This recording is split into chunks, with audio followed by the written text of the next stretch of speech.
Good afternoon, I'm Raylene Ramsey. This is your afternoon news fix for Wednesday, the 6th of November. The US election is in full swing with only 6 polling stations still open. As the count currently stands, Kamala Harris has 81 electoral votes, Donald Trump 172, but it is still early days. Either needs to reach 270 to win. CNN is projecting Harris will win Delaware, Illinois and New York. Trump looks set to clear Wyoming and North Dakota. CNN's Abby Phillip is at Kamala HQ in Washington, D.C. She says there's a lot of anxiety as results trickle in. But each time a race is called for Harris or she is shown in the lead in one of these battlegrounds, it is a big moment for the folks here. Kamala Harris supporter Catherine Harris is at the US Embassy election party in Wellington. She says the choice is obvious. She's proven herself. She's got a track record. She's prosecuted criminals and the other candidate is a criminal. And Donald Trump has appealed to supporters to vote. We're doing really well. If you're in line, stay in line. Don't let them take you off that line. Vote. Stay on the line. They can't do anything about it. And vote. We're going to win it big. Thank you.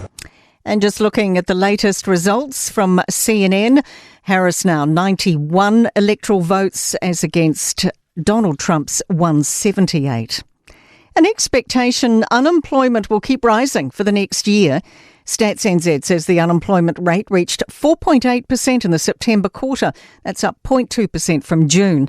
ASB economist Mark Smith says the economy isn't expected to recover until late next year. And we expect the labour market to eventually follow. So, we're looking at the unemployment rate going to around 5.5% by the middle of next year and then gradually falling after that.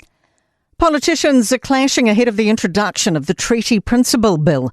The controversial legislation will go before the House tomorrow, and the Prime Minister's indicated it'll have its first reading next Thursday. Labour leader Chris Hipkins is sounding a warning. I think it's actually very un-Kiwi. This is a really divisive piece of legislation that's going to take New Zealand backwards. Bill architect David Seymour disagrees. What's really important is that New Zealanders get to have a say about our constitutional future in a way many people have felt they couldn't do for a long time. The Prime Minister says the government is as frustrated as the community about cuts to the Dunedin hospital build because of a cost blowout. Southern mayors travelled to Parliament to present a petition today asking the government to reverse cuts. It was received by MP Rachel Brooking. Chris Luxon says the last government delivered them a hospital pass. But we are going to build a great hospital, and as I said, we've got a review process on looking at the old site, the new site, whether we scale back, what we scale back, and how we actually run that process. To sport. Ireland centre Gary Ringrose believes the All Blacks' intimidation factor remains, despite having fashioned an impressive record against them over the past 8 years. Ireland have won 5 times since 2016, including the 2022 series victory in New Zealand. Invercargill cyclist Josh Burnett has claimed the orange jersey after winning stage 4 of the Tour of Southland.